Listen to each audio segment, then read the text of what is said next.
Buenas tardes. Les damos la bienvenida al público que nos está escuchando a la segunda mesa de este webinar.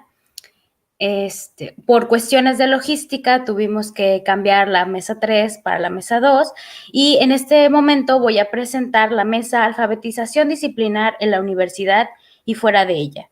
Experiencias de alumnos. El objetivo de esta mesa es que el público conozca la experiencia de los estudiantes dentro y fuera de la universidad en torno de la literacidad. Agradezco personalmente a Adriana y a Gabriel por la invitación. Es todo un gusto participar en esta segunda edición de las jornadas, que en esta ocasión se hace se hace en línea. Yo participé en las primeras como organizadora, así que muchas gracias por seguir con este proyecto. Mi nombre es Samantha Ríos, yo soy licenciada en Letras Hispánicas por la UAM Iztapalapa, fui parte del Seminario de Didáctica de la Lengua y la Literatura y bueno, el día de hoy me toca presentar a 4 grandes compañeros. Tenemos a Viviana López Sánchez, alumna de la Universidad Autónoma Metropolitana, Unidad Iztapalapa, en la licenciatura de Letras Hispánicas. Actualmente cursa el Seminario de Didáctica de la Literatura y su tema de investigación es la elaboración y aplicación de un poemario didáctico visual para la enseñanza del chino mandarín simplificado a hispanohablantes. Asimismo, imparte clases del idioma chino básico en las academias de la Fraternidad Internacional de Jóvenes y forma parte de los talleres de lectura y redacción de la Universidad Autónoma Metropolitana, Unidad Iztapalapa. También tenemos a Miriam Nayeli Torres Quiroga, estudiante de la licenciatura en Letras Hispánicas de la Universidad Autónoma Metropolitana, Unidad Iztapalapa. Actualmente cursa el Seminario de Didáctica de la Literatura y es tesista del mismo. Su tema de investigación es la profesionalización docente universitaria de la lengua y literatura mediada por TICS. También se dedica a impartir el taller de lectura y redacción en UAM. Tenemos al licenciado en Letras Hispánicas por la Universidad Autónoma Metropolitana, Unidad Iztapalapa, Bruno Esteban Pereira. Estuvo adscrito al Seminario de Didáctica de la Lengua y la Literatura. Participó como ponente en el 4º Congreso Nacional de Didáctica, Lectura, Escritura y Literatura. También participó en el 5º Congreso Nacional de Lengua y Literatura con su ponencia en torno a estrategias didácticas de comprensión lectora. Ha sido moderador de mesas de didáctica y educación en 2 ediciones del CECIL. Actualmente es profesor de lengua en media superior. Por último, tenemos a Samuel Serna Nava, licenciado en Letras Hispánicas por la Universidad Autónoma Metropolitana, Unidad de Iztapalapa. Formó parte del Seminario de Didáctica de la Lengua y la Literatura. Participó como ponente en el 3er Congreso Nacional de Didáctica, Las emociones en la educación, realizada en la Benemérita Universidad Autónoma de Puebla, con la ponencia titulada El canon literario, una barrera en la enseñanza, en el 17º Congreso Estudiantil de Edición, Crítica, Investigación e Intervención Literaria con la ponencia La enseñanza disruptiva del lenguaje.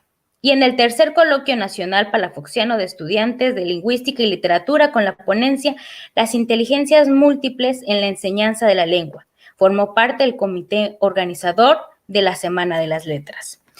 Como ven, tenemos a buenas personas aquí, muy estudiantes de provecho. Y bueno, para empezar esta mesa me gustaría comenzar con la pregunta de cuál fue su experiencia para adquirir la literacidad en la universidad. Es decir, ¿qué proceso llevaron ustedes para poder entender y escribir desde su área? Por favor, Vivian. Hola, buenas tardes. Es un placer estar en este webinar sobre alfabetización y literacidad en la universidad. Y bueno, quisiera comenzar con lo siguiente. Muchas veces la alfabetización se queda en lo superficial de enseñar a leer y escribir, pero alfabetizar debe ser más que solo aprender a leer y escribir. Considero que debido a estar en la universidad, que se desarrollen habilidades también específicas como leer, escribir, hablar y escuchar, y que son habilidades que no se deben aislar. Entonces, como estudiantes, también tenemos muchas necesidades académicas y emocionales, y estas también deben de ser por tanto atendidas por alguien que nos pueda guiar, que tiene la experiencia. En este caso, lo directo sería un docente, con el objetivo de convertirnos en alumnos para el futuro próximo, ya sea si venimos de la preparatoria, el futuro próximo sería la universidad, o de la universidad, en nuestro caso sería la titulación, o algunos ya titulados, el trabajo. Entonces, sí hay algunos factores como la economía, la política y la cultura que también no permite que ese futuro próximo llegue. Pero con ello quisiera tomar parte de mi experiencia. Yo anteriormente no me consideraba un alumno, sino un estudiante. Fue hasta la preparatoria que si un alumno es como esa escultura que es esculpida por el guía, que nos va a dar el último golpe para finalizar y decidir si vamos a continuar en la universidad. Y es ahí donde, al toparme con esa situación de pasar de la preparatoria a la universidad, uno se da cuenta que hay algunos problemas con la institución y se da cuenta que la institución no actualmente no se preocupa del conocimiento en sí, sino también de verdaderos aprendizajes, pero no se han sabido llevar a cabo correctamente, porque nos vemos ahora, nos evade la emoción, la parte intelectual, y que en mi caso, esta parte de la institución fue al contrario, ¿no? No se interesó por la parte del desarrollo intelectual o emocional, sino del solo conocimiento, y es ahí donde empezó mi deserción y mi desinterés por continuar estudiando. Entonces, cuando me topé con esa primera parte de la institución, en vez de ir en el desarrollo de pasar de estudiante a convertirse en alumno, retrocedí. Y de alguna manera uno como joven busca una alternativa de cómo solucionar la problemática y de verdad me llevó a estar en una institución no gubernamental donde esa institución me permitió llevarme a lo que sería al aplicar el examen para la UAM en Iztapalapa para la licenciatura de Letras Hispánicas. Y es ahí donde me di cuenta, ¿no? Tengo algunos elementos y necesidades importantes, ¿no? Y ahí fue cuando al estar en la universidad, la causa de verme y compararme con los demás, me di cuenta que no tenía la literacidad del área, porque tenía muchos huecos mi desarrollo del proceso de las habilidades que se supone que ya de la prepa a la universidad uno lleva como alumno. Entonces, ahí fue cuando empecé a ver mi nivel y me di cuenta, no sé nada, ¿no? Realmente también por venir de una área distinta, no tenía el lenguaje, no tenía la habilidad de escribir, de hablar, de expresarme, pero también gracias a muchos profesores dentro de la carrera de letras hispánicas, uno podría avanzar, ¿no? Habían profesores que te decían, bueno, no eres buena haciendo cierta redacción, pero te apoyaban. También habían otros que no, pero realmente basándose en los que te brindaban la oportunidad, te preguntabas, ¿no? ¿Cómo avanzar? ¿Qué necesitas? ¿Qué es necesario? Si algo va cambiando o no. Entonces, es así como aprender de los demás fue que me di cuenta que podría crearse y descubrirse el conocimiento. Gracias, Vivian. Nayeli, por favor.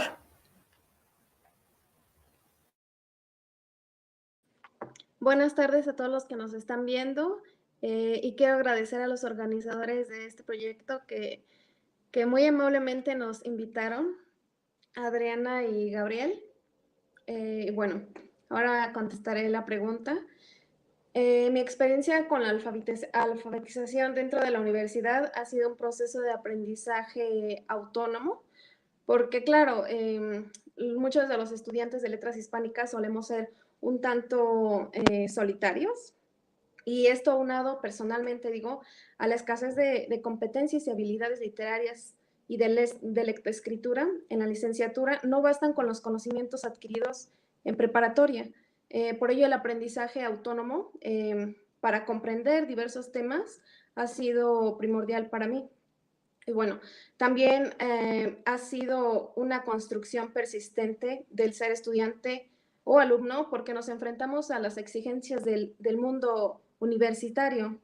Alguna de estas exigencias: leer, escribir, redactar bien, investigar, analizar, etcétera. Claro está que esas competencias no las adquirimos de la noche a la mañana, pero sí que contamos con herramientas que nos ayudan a adquirirlas. Por parte de la institución, pues gozamos de una biblioteca física, de digital, de algunos espacios para compartir experiencias, temas de interés, por ejemplo, los coloquios, el CECIL, y algunos cursos extracurriculares que imparte la UAM, tanto de lectoescritura como de otro tipo de conocimientos. También disponemos de ayuda profesional, que es por parte de nuestros profesores investigadores de la UAM, y bueno, algunos de ellos nos enseñan cómo crear una ponencia, cómo realizar un análisis crítico y objetivo de un texto, así como hay otros que nos forjan para el mercado laboral. Con esto me refiero a los docentes que imparten las asignaturas de introducción a la didáctica, a la edición, historia de la crítica literaria, y ya en consecuencia los seminarios. Y claro, no menos importante, nuestros compañeros que comparten y nos recomiendan durante todo el trimestre o toda la licenciatura los libros, las ediciones, plataformas que ellos utilizan, a qué congresos podemos acudir, qué revistas podemos publicar, etcétera. Entonces, sí, es como todo un conjunto, una comunidad en donde nos apoyamos mutuamente. En cambio, el ambiente externo ha sido poco estable para mí. He buscado cursos que me ayudan a adquirir nuevas habilidades.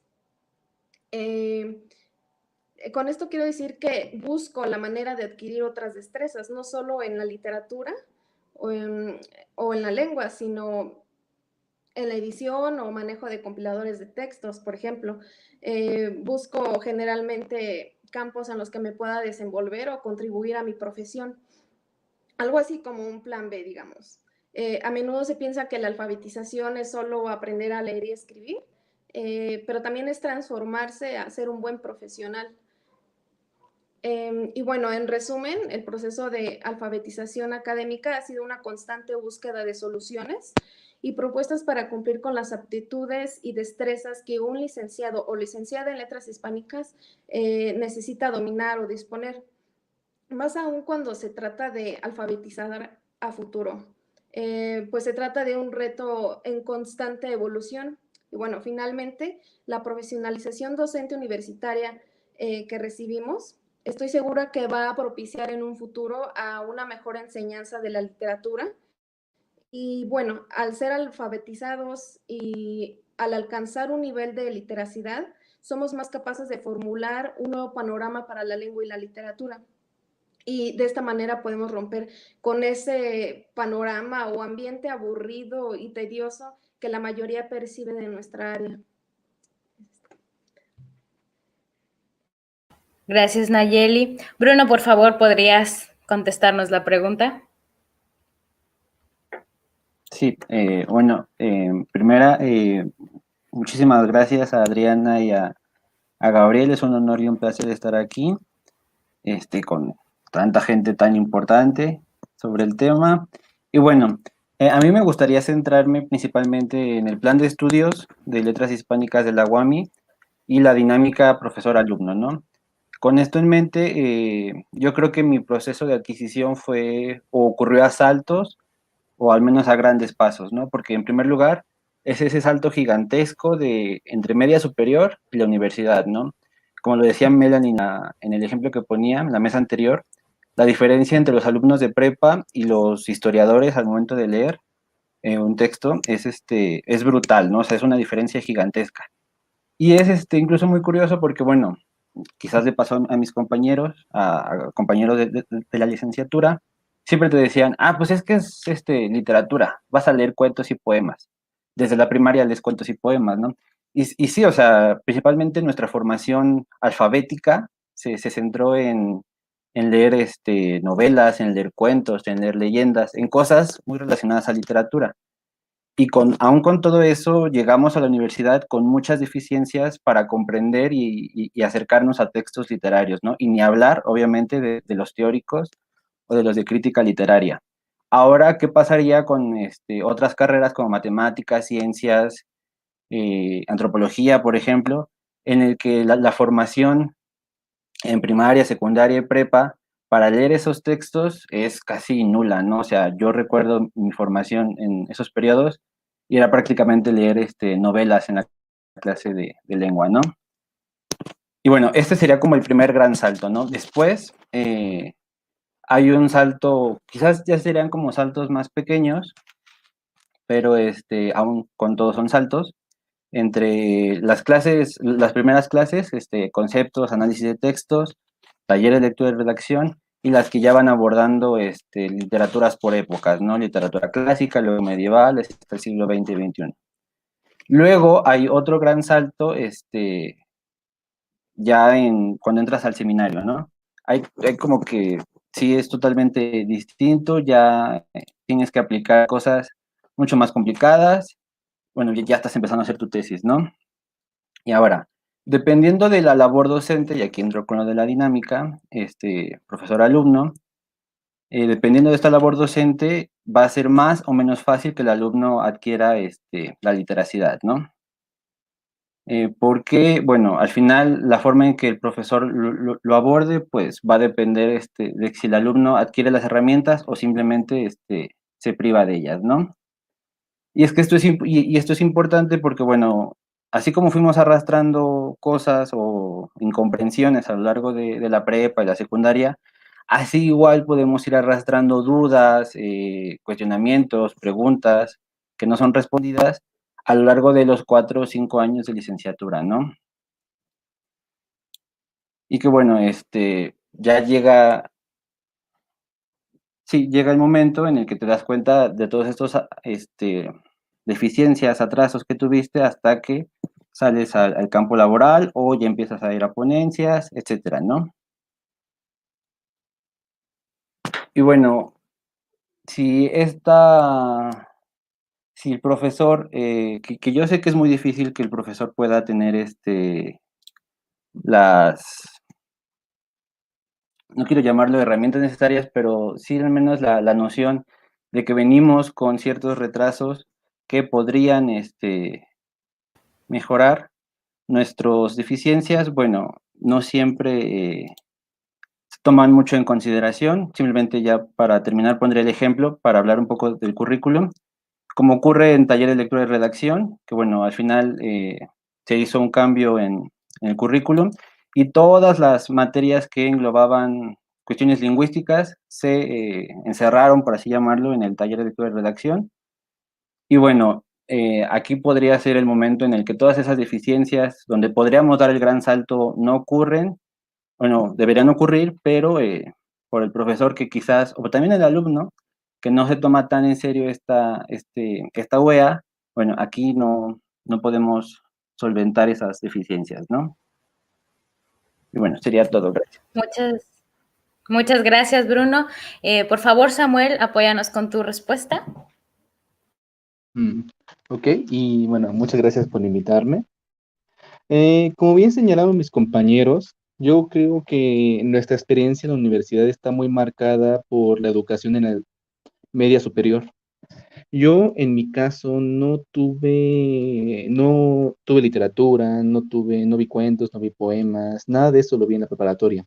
Bueno, yo estudié en UCCITEM y ahí nos preparaban para ser técnicos en informática. De hecho, me enseñaban bastante bien, pero todo lo que tiene que ver con lengua y literatura lo dejaban en segundo plano. Entonces, ¿qué pasaba con nosotros? Pues simplemente tomábamos materias de informática y ya. Entonces, yo sentí muy abrupto el salto de la media superior a la universidad. Realmente no conocía más que algunos bestsellers, Dan Brown, Harry Potter, El Señor de los Anillos. Fue bastante complicado encontrar este mundo de la literatura porque me di cuenta que, como bien señalaron mis compañeros, es un ambiente que tiende a ser solitario, pero también competitivo. Sentí un ambiente muy competitivo entre compañeros y me di cuenta de que había un gran desnivel porque la mayoría de bueno, la mitad de los alumnos con los que entré en primer trimestre estaban estudiando una segunda carrera, tenían 30 años más o menos, ya habían estudiado otras licenciaturas, algunos sabían mucho de literatura, entonces yo me sentía como, de alguna forma intimidado, porque tenía 17, 18 años, entonces me sentía intimidado con tanta gente que sabía tanto. Y de alguna forma también sentí que los profesores no se daban cuenta que había un gran desnivel entre los alumnos que eran muy jóvenes, que acababan de salir de la preparatoria, y entre estos alumnos que ya tenían un bagaje cultural muy amplio. De hecho, y lo tengo muy marcado en mi memoria, cuando entré, bueno, mi primera materia fue lírica, introducción a la lírica. Y en ese primer trimestre empezamos a ver formalistas rusos. Yo dije, oye, ¿quiénes son? No, no sabía nada. Yo sentí mi paso por la universidad como un trabajo a marchas forzadas, en el que tenía que aprender yo solo, o bueno, más bien tuve que aprender muchas cosas solo, tuve que aprender a investigar, porque también me gustó mucho eso. O sea, pese a todo lo negativo, los profesores me enseñaron a investigar, me enseñaron a manejar bases de datos, me enseñaron a que si yo tengo un problema, debo solucionarlo por mi propia cuenta antes de pedir ayuda. Entonces, ese trabajo Marchas Forzadas de alguna forma siento que me formó, pero como bien señala Bruno, creo que ahí debe haber un cambio en la dinámica profesor y alumno. Sentía una especie de barrera que no me dejaba contarle las dudas a todos los profesores. Tuve la oportunidad de tomar clases en la UAM Xochimilco y en Argentina, y ahí no sentí esa barrera, los profesores me trataban con toda naturalidad, no como un amigo, pero sí con cierto afecto, y era muy fácil hablar con ellos, era muy fácil expresar dudas, era muy fácil, pues dejar comentarios, y en cambio yo sentí en la UAM una especie de barrera muy grande entre profesor y alumno, y un ambiente competitivo que muchas veces me desanimaba a hablar. Aunado a esto, como bien señala Bruno, hubo un cambio en el plan de estudios cuando yo entré, y perdimos materias muy, muy importantes. Perdimos morfología, perdimos morfosintaxis, básicamente perdimos materias que nos enseñaban a leer y a redactar ensayos, lo que sea. Entonces, estas materias las perdimos. Y entonces muchos alumnos que ya habíamos llegado con deficiencias, nos perdimos estas materias o estas UEAs que nos permitían o que nos hubieran permitido ayudar a sobrellevar estas deficiencias. Entonces, en cambio, todo lo redujeron a un taller de lectura y redacción que duraba un trimestre, era muy rápido. Realmente no pudimos ver mucho, pero se hizo lo que se pudo. Entonces, este cambio en el plan de estudios siento que nos afectó demasiado porque básicamente perdimos materias importantes que nos enseñaban a redactar. Aunque también debo señalar que trajo cambios positivos. Antes de esto no existían las áreas terminales. Una vez que se hizo este cambio en el plan de estudios, se anexaron esas áreas terminales que sirven para preparar a los alumnos para su futuro laboral. Entonces, el último año nos preparan en una de las tres áreas que son didáctica de la literatura, que es la mía, en la que estamos todos aquí, edición, o bueno, sí, todo, les enseñan todo lo que tiene que ver con corrección de estilo o el proceso editorial, y también un área específica para los que quieren dedicarse a la investigación. Entonces lo sentí muy interesante por, porque tengo muchos cambios positivos y de alguna forma también muchos profesores también me contagiaban este amor por la literatura, esta pasión por aprender. Entonces, sí, trajo muchas cosas negativas y positivas mi paso por la universidad. Ok, podemos decir entonces que a través de los diversos, digamos, niveles de educación, hay algunas fallas, hay algunas deficiencias, carencias que tienen los currículums, y al llegar a la universidad nos encontramos con un currículum que ha quitado pues materias que tal vez podrían ser como una base para la universidad y evitar estos saltos enormes de nuestro proceso de aprendizaje, pero también tienen unos buenos cambios estos currículums en donde los alumnos tienen ahora las áreas terminales, y también tiene que ver mucho los agentes externos como los profesores, que bueno, no me va a dar todo lo que necesito, pero sí me va a enseñar a investigar para que yo tenga las herramientas necesarias de resolver mis propios problemas.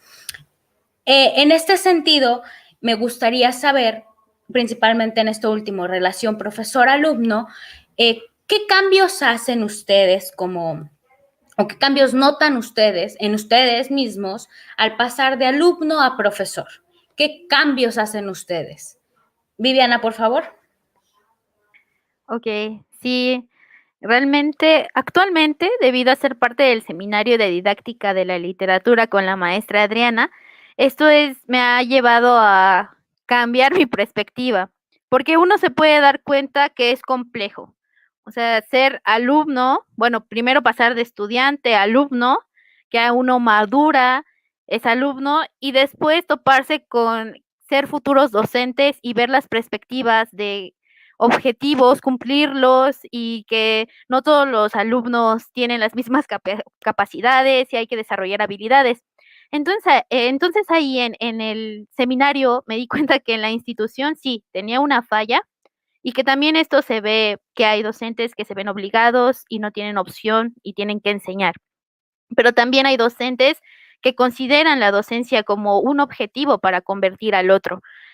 Y también los alumnos, dependiendo de las necesidades y la parte en la que ellos o vamos madurando, hay un interés y una necesidad, que ya no es solo un requisito cursar la escuela o hacer las cosas. También viene la parte de la sociedad y la familia.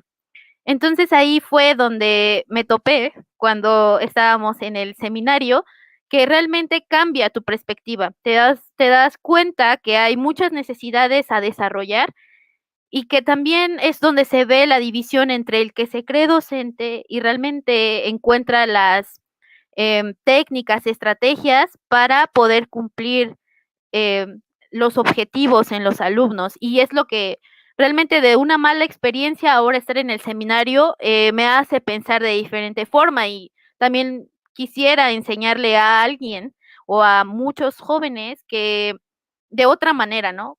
No nada más de manera de que tienen que hacer las cosas, sino que ellos también puedan experimentar esta parte del aprendizaje.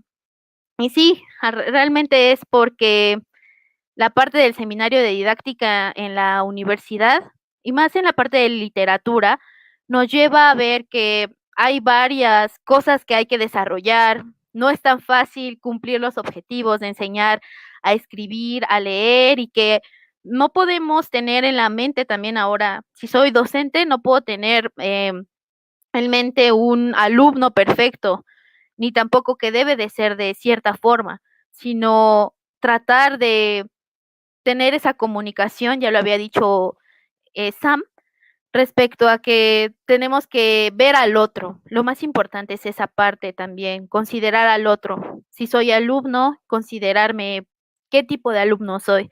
Si soy docente también, pero siempre mirando al otro y también viendo en lo que me equivoco, lo cual es mi error, cómo puedo sobresaltar ese error y cómo puedo ser guía del otro, porque todos necesitan pues ese guía, ese mentor para continuar con lo que no conozco, que en este ejemplo es la literatura, ¿no? Y más ahorita que estamos en la parte de la tesis, también tenemos una buena guía, ¿no? La maestra Adriana nos va guiando, ¿no? Va por aquí, va por allá, pero nos damos cuenta, nos va cambiando la mentalidad respecto a la posición de alumno y docente y de contrario, ¿no? Docente, alumno. Igual ahora en la parte de la literatura, enseñando en la parte del chino, se da uno cuenta que no se le exigen las mismas habilidades porque se da por hecho que por hablar una lengua materna está solucionada muchas cosas, pero en realidad se le da más importancia a una lengua extranjera. ¿Y por qué no poder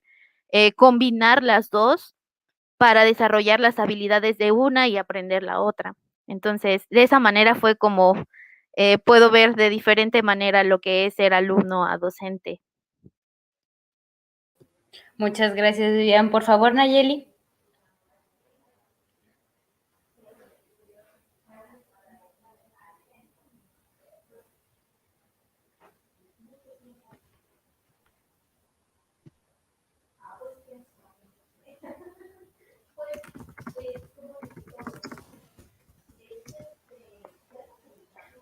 Nayeli, tu micrófono está prendido, no te oímos.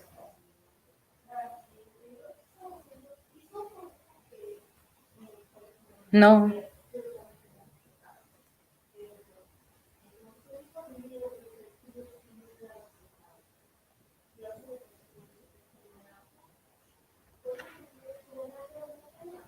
Ok, podemos pasar a Bruno, por favor, ¿nos podrías contestar la pregunta?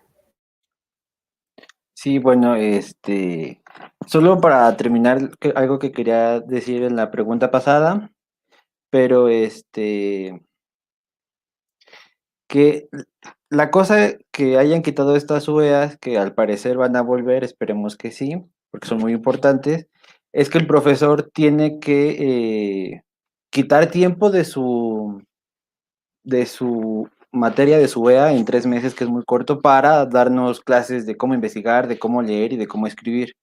Entonces, pues al final el profesor o da su curso de literatura, no sé, por ejemplo, medieval, o nos enseña a comprender textos, ¿no? A escribir textos.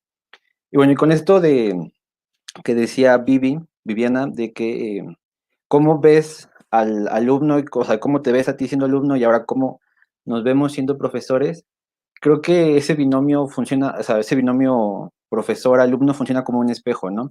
Mientras eres alumno, y si, por ejemplo, que estuvimos en seminario y nos enseñaron cosas sobre dar clases, etcétera, te vuelves un poco más consciente. Entonces, siendo alumno, te fijas en lo que el profesor hace, en lo que el profesor dice, o deja de hacer o deja de decir, ¿no? Y te das cuenta de si esa actividad funcionó o cómo pudo haber funcionado, ¿no? Y al final, así es como principalmente aprendes, ¿no? Viendo, imitando lo que tus profesores, sean los actuales, los que tuviste, los que estás teniendo en ese momento en la universidad, o los que tuviste en la primaria, secundaria, etcétera, ¿no? Haces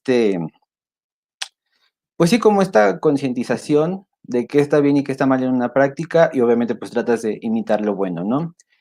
Y bueno, justamente ahora que ya veo a mis alumnos, veo sus deficiencias, veo sus errores, veo sus aciertos, y bueno, no puedo dejar de ver los míos o los que tuve durante la licenciatura, ¿no? Que es algo que quizás no se dice mucho, se le carga mucho al profesor, de que es su culpa, de que por su culpa los alumnos no aprenden, pero no hay que olvidar que el alumno también tiene cierta responsabilidad, más en la universidad, ¿no? Porque ya ahí es una cuestión autónoma, individual, que el alumno tiene que tomar en sus manos su aprendizaje y aprovecharlo, ¿no? Y muchos alumnos, como traen todavía este paradigma de escuela tradicional en el que solo voy, copio o escucho el dictado y ya, pues no logran o no, pues sí, no logran aprender, pero porque ellos mismos no están siendo partícipes del proceso, ¿no? Entonces, yo creo que parte, digo, les digo, es importante la responsabilidad del alumno.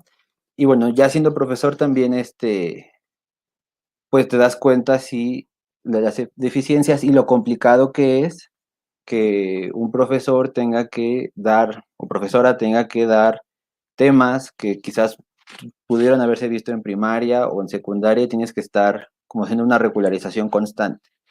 Y que yo creo que parte de lo que se llama profesionalización docente es saber aprovechar cualquier excusa, cualquier momento para que todos estos retrasos, se oye feo, pero bueno, son retrasos de aprendizaje, puedan irse como acercando hasta el nivel donde se supone deberían estar, ¿no? Principalmente sería eso.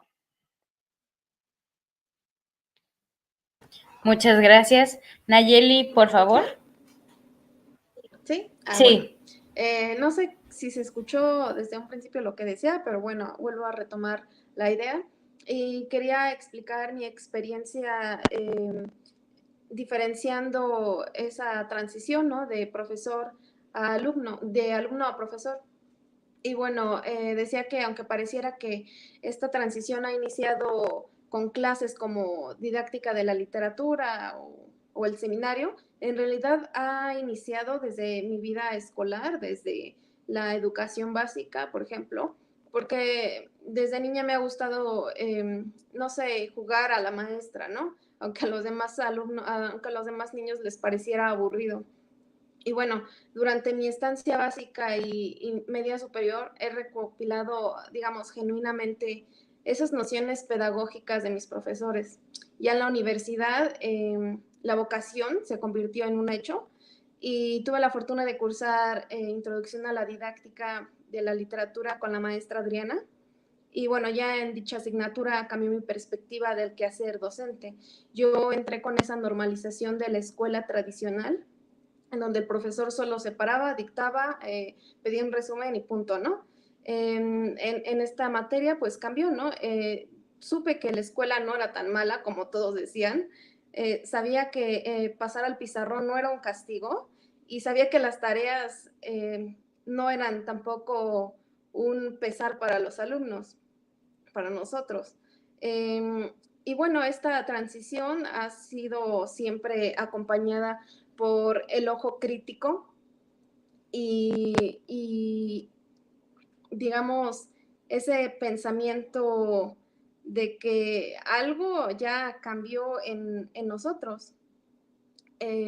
Por ejemplo, cuando tomo cursos, siempre me fijo qué está haciendo el profesor, ¿no? Qué técnicas, qué estrategias, qué recursos utiliza y tomo todo eso para yo transportarlo a mis estudiantes. Y bueno, ya con el seminario de didáctica de la literatura, pues la teoría se pasó a la práctica con estos talleres de lectura y redacción que imparto junto a mis compañeras y compañeros de manera digital ahorita debido a la pandemia. Y bueno, es una constante innovación porque somos aprendices. Y a esto me refería anteriormente cuando dije que nos preparaban para el mundo laboral. Porque ahora personalmente hallo una diferencia curiosa entre estudiante y profesor, y es aquella perspectiva, digamos, del espacio educativo en el que convergen diferentes cuestiones, factores, contextos sociales que afectan la enseñanza y aprendizaje. Además de esto, el significado que representa. Y bueno, pareciera que nosotros como aprendices nos preocupamos ya ahora por muchos detalles y posibles problemas que puedan presentar los educandos. Y bueno, finalmente estamos buscando soluciones y propuestas para contrarrestar todos esos problemas que pueda haber. Y bueno, algo que como estudiantes no nos preocuparíamos si no nos interesa la docencia, claro, pero desde una perspectiva de alumna, muy pocas veces nos cuestionamos si somos buenos estudiantes, qué tanto valoramos al profesor, porque también está esa desvalorización del profesor, ¿no? Y ahora como tallerista me doy cuenta de todas esas cosas que involucran el quehacer docente, desde planear una sesión, a planear 10 sesiones, a dejar tareas, a textos, y bueno, ha sido un proceso complejo, pero muy divertido. Muchas gracias, Nayeli. Samuel, por favor. El proceso de alumno-profesor es muy complicado, es un gran salto. Estaba pensando que cuando yo entré al aula por primera vez, me di cuenta de que es muy, muy diferente toda la teoría que ve en la universidad a la práctica. Es otro mundo, es volver a aprender, volver a empezar en ciertos aspectos porque tienes que trabajar otras dinámicas, tienes que aprender a lidiar con los padres de familia, tienes que aprender a lidiar con las escuelas y lo que te piden. Entonces, también es un proceso de aprendizaje y es igual o más importante que el de la universidad. También me di cuenta de que hay muchas, muchas desigualdades en clase. Creo que cuando eres profesor te das cuenta de muchas cosas que no habías pensado como alumno. Entonces me doy cuenta, a mí me gustaría que todos opinaran, que todos hubieran leído, no sé, si no Quijote, por lo menos 100 años de soledad. Pero no, no es así. A muchos no les gusta la literatura, a muchos no les gusta leer. Otros simplemente ven la lectura como un método para mm, aprobar materias, aprobar exámenes de admisión de la UNAM, cosas así. Entonces, me doy cuenta de que los objetivos de los alumnos no siempre coinciden con el del profesor. Además de que los alumnos tienden a ser muy diferentes entre ellos. Me han tocado alumnos que son muy buenos, que reciben mucho apoyo de sus padres, pero también me ha tocado alumnos que viven en situaciones de violencia. Me han tocado incluso alumnos, he trabajado con ellos de primaria, de sexto de primaria, que no sabían leer ni escribir y que sus papás tampoco se interesaban en su educación. Entonces veo un desnivel muy amplio entre los alumnos y a mí como profesor me toca lidiar con eso. Estudié también, bueno, por eso me interesa mucho la teoría de inteligencias múltiples y también me interesa mucho conocer los estilos de aprendizaje. Sobre todo, cualquier método que te ayude a solucionar estas diferencias entre clases, diferencias de aprendizaje, de interés, porque es complicado, pero no imposible. Y otra cosa es que, como dije hace un momento, en Iztapalapa, en la UAM Iztapalapa, en Letras Hispánicas, sentí una especie de barrera entre profesor y alumno. Creo que a nosotros, como profesores relativamente jóvenes, nos toca romper esta barrera, generar nuevas dinámicas de aprendizaje, generar una especie de ambiente diferente, aunque obviamente esto sin perder la autoridad como profesor, porque muchas veces los alumnos te ven como amigo, o si te ven como amigo, ya no quieren hacer nada. Entonces, para mí es esto. Y también perder un poco el orgullo, estar abierto a la crítica, porque los profesores no sabemos todo, no somos perfectos, somos seres humanos. Entonces, vamos a fallar y está bien fallar. Pero lo que no está bien es mantenerse en estos fallos, sino lo que a mí me interesa es aprender. A mí me gusta mucho conversar con otros profes, escuchar sus técnicas, escuchar lo que hacen, cómo les dan la clase. Esta retroalimentación de profes, la verdad es que me ha servido mucho. O incluso platicar con los alumnos sobre cuáles son tus defectos como profesor, estar dispuesto a escuchar, porque el orgullo es uno de los principales problemas que vi tanto en la universidad como en la docencia en general. Esta incapacidad de escuchar ideas diferentes puede traer muchos problemas a largo plazo. Entonces, yo creo que es esto, un poco de humildad por parte del profesor y esta necesidad por seguir aprendiendo, porque no somos perfectos, nadie lo es. Y bueno, para mí el salto más importante es es que estamos en un continuo proceso de aprendizaje que no va a terminar nunca. Aprendemos nosotros como profesores de los alumnos, como ellos de nosotros. Es una retroalimentación que no se debe olvidar nunca. Bueno, pues ya todo. Gracias. Muchas gracias, Samuel. Es decir, que esta transición de alumno a profesor, a ustedes les ha hecho ver o hacer más conciencia sobre el papel como profesor, ¿no? Y no solo eso, también les ha hecho tener que continuamente estar buscando estrategias, continuamente estar buscando otros métodos. ¿Por qué? Porque se han dado cuenta que los alumnos no aprenden igual, que no tienen alumnos iguales y que puede que tengan buenos alumnos como alumnos difíciles, ¿no? Y por otro lado está lo que comentaba Nayeli, el valorar al profesor. Cuando somos alumnos muchas veces no valoramos a los profesores ni el trabajo que hacen. Sin embargo, al cambiar a profesor decimos, bueno, qué mal que no supe qué trabajo hacía mi profesor.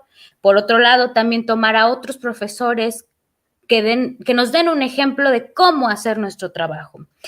Para finalizar, me gustaría hacer una última pregunta sobre qué estrategias proponen ustedes para que tanto el desarrollo de los alumnos como el desarrollo como profesor mejore.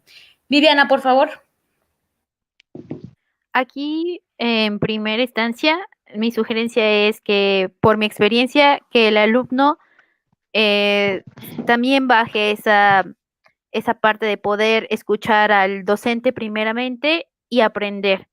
Y una vez que ya es activo totalmente, entonces ir desarrollando ciertas habilidades, no creyendo que lo sabe todo y no prestar con atención lo que también ofrece el docente y viceversa, que el docente no se preste a lo que puede ofrecer el alumno. Uh-huh.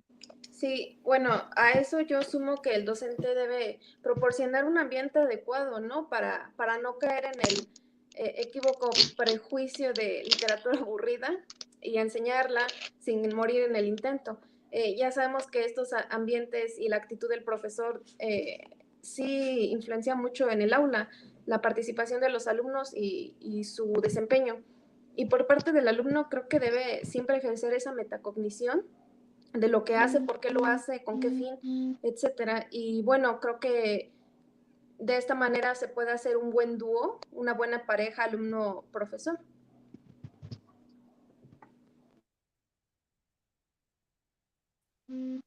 Sí, bueno, yo creo que lo principal que se debe hacer es cambiar la visión que se tiene de la educación, ¿no? Porque como decían en la mesa anterior, parece que llegas a cierto nivel y ya no tienes que volver a alfabetizarte.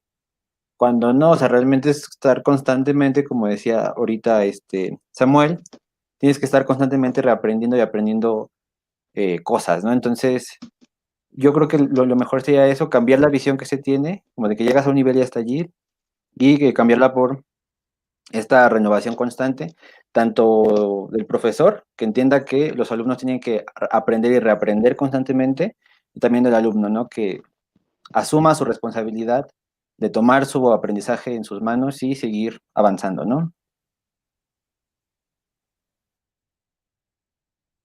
Ok,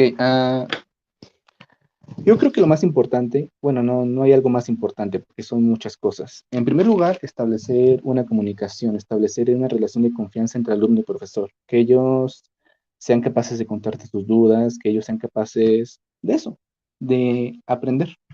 Y no solo eso, estarse actualizando constantemente, porque como dije antes, nosotros tenemos que aprender siempre, el proceso de aprendizaje nunca termina, pero para mí creo que también es fundamental divertirse, disfrutar del trabajo, porque al final de cuentas, con todo lo malo que conlleva ser profesor, creo que es un trabajo que también debemos disfrutar. Y en el momento en el que lo dejamos de disfrutar, se pierde como esa necesidad, se pierde parte de nosotros, se pierde esa necesidad por aprender y enseñar.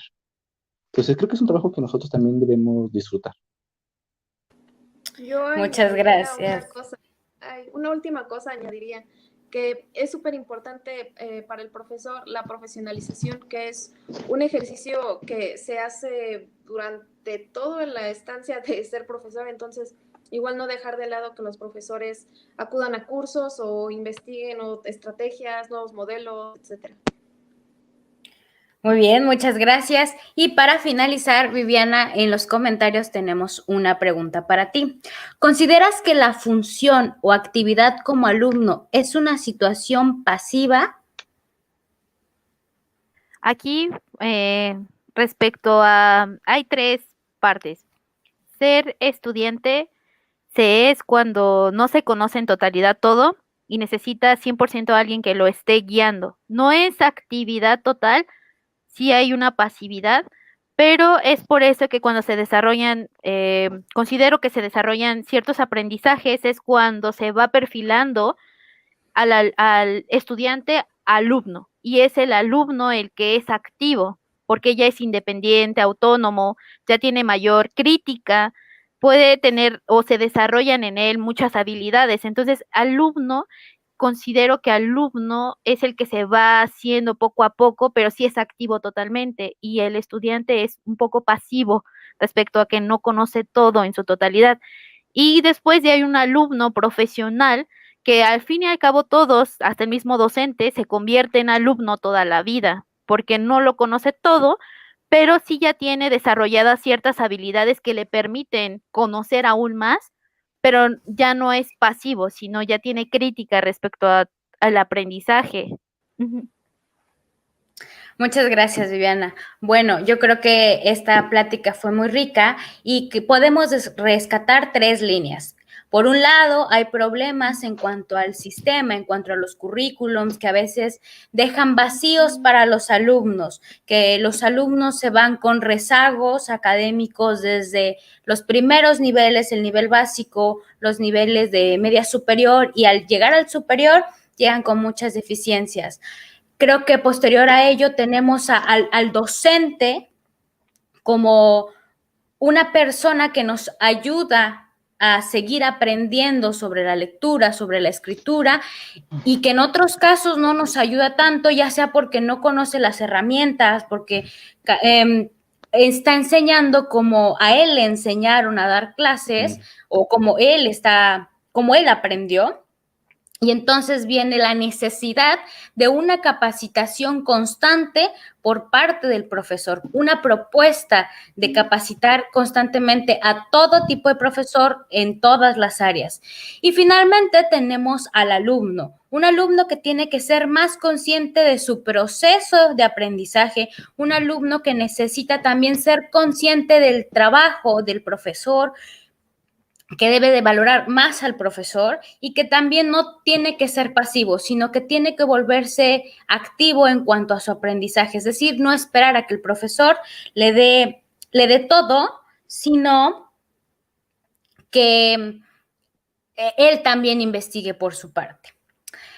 Nos despedimos de esta mesa. Agradezco mucho a mis compañeros que participaron y al público que estuvo presente.